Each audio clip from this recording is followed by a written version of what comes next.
Are you contemplating running a marathon this year before we've got a cure for coronavirus? Well, if you also want to know how it feels to wear a face mask whilst running, let this video be a guide.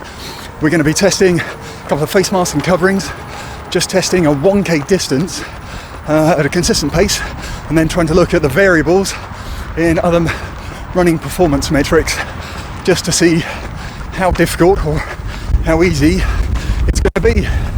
My name's Ray Whitby, this is Aspiring Runners. Let's get cracking with that review. So we're going to be testing 3 different types of face masks and coverings, and I produced a video up here which will take you through to previous thoughts and comments and my rating for it, and now we're actually going to put it through their paces. So we're looking at a 1 kilometre run, 500 metres on an out and back course, and therefore we're keeping everything consistent. I'm going to be running at 5-minute kilometre pace, which is fairly easy for me, but it's getting my heart rate just above the aerobic threshold limit. So it'll just be interesting to see how the system fares, how my heart rate will fare accordingly. Keep the pace consistent, then just check the other dynamics. And what we'll do is start off with the different face masks and face coverings, and then do a control experiment at the end where I'm not wearing anything. We're going to take a 3-minute break in between those runs, hoping that the heart rate will come down and we're ready to go for the next run. So it's striving for consistency, and as you may tell, it's warm out here, 20 degrees centigrade, and there's quite a bit of wind as well. But with the out and back course, hopefully we can keep it all consistent. Now try not to talk too much during the review unless it's absolutely necessary, because I cannot talk consistently between the masks about the same things. Now with the neck buff, what I do like about this type of covering, it's not restrictive in many ways. It doesn't feel tight against the face as though it's clinging on for dear life. It does feel secure, and breathing isn't too restricted through it.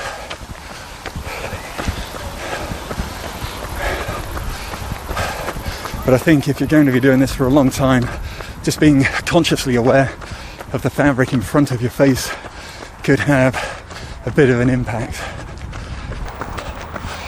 Now, it does, as I say, provide an interesting barrier against exhalation and even inhalation against the droplets without restricting the breathing. It sits quite nicely on the face, it's very comfortable, it's not too tight.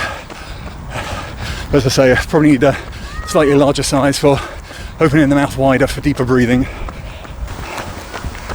Well, certainly a lot easier without a face mask on. But whether that's just because I'm used to not running with face masks or face coverings, and it's very noticeable when you suddenly have to put something in place.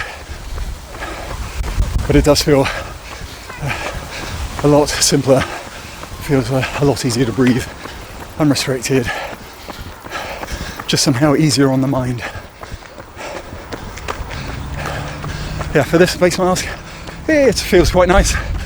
I guess the only issue that I found is if you open your mouth to breathe deeply, it then pulls the face mask down lower and lower. It feels like it's about to slip off the nose, and there's no attachment over the nose to keep it in place.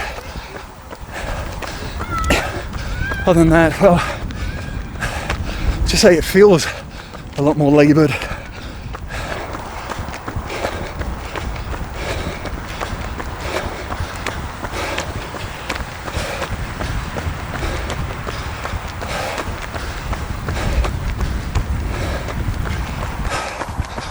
Now, what I have noticed with any kind of face covering, and I've seen this in other YouTube videos too elsewhere, that if you wear it for any length of time and you are breathing quite deeply, the mask covering is going to get wet, and I wonder again, in the mind, does it then feel like you're going through some kind of waterboarding, having a wet face cloth whilst trying to breathe could actually have a negative impact.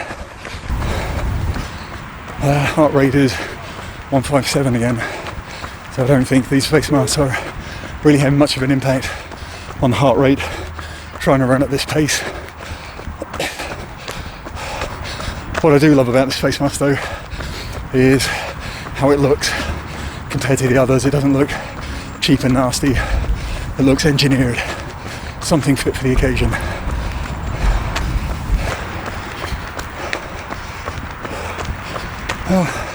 Heart rate 157, 350 meters to go. So I believe it is very, very consistent.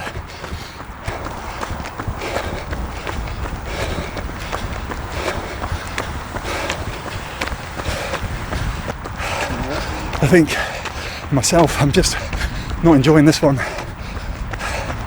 Finding it really quite difficult.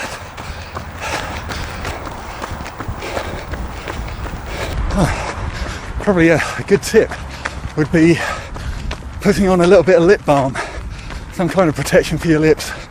You've got fabric up against them, you're breathing, the moisture levels are going to go haywire. If they get too wet against fabric, they start chafing. So you might want to think about a tiny bit of lip balm.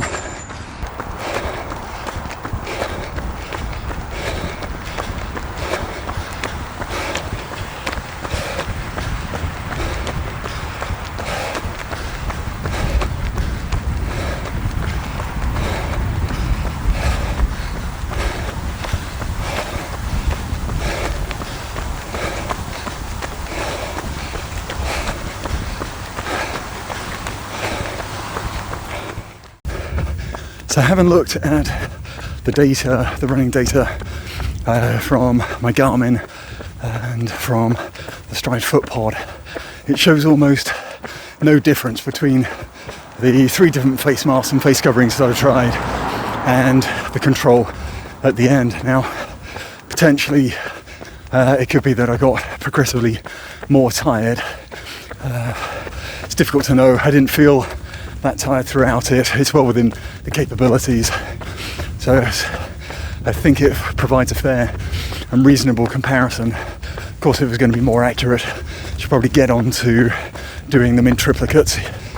So anyway, the data as it stands from what we've done just shows that there's almost no difference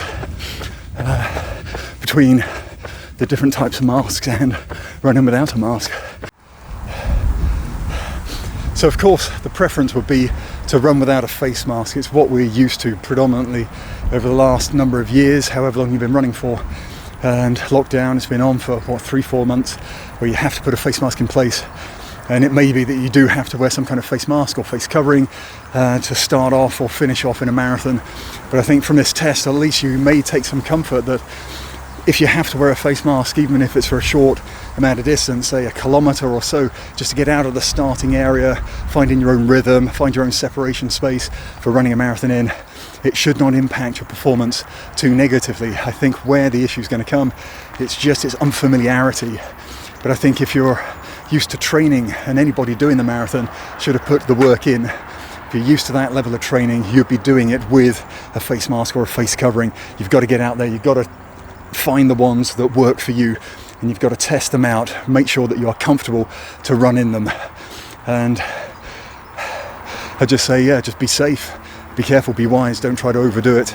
I still wonder if it is a wise thing to do, because it's not just yourself that'll be impacted when running and trying to keep yourself safe, keep other runners safe, but actually it's also the support crew as well, the marshals that have to be on the course, as well as any first aiders, as well as any medical staff as well. And I think it's always going to be a contentious issue. We know what the risks are, we know what the statistics are, but are you willing to be one of those? If you don't know how it can affect you, are you really wanting to take that risk? It's also not a case of you potentially having it and contracting it, but passing it on and passing it on to others that are at a higher risk level than yourself. But if you are doing it later this year, I just say, stay smart, train safe, and hopefully you'll have a great time. But as for myself, I think I'm just going to wait a little bit longer. I'm not an elite runner. I don't earn any money out of this, so I can afford to wait. But thanks for watching, and catch you next time on Aspiring Runners. Take care.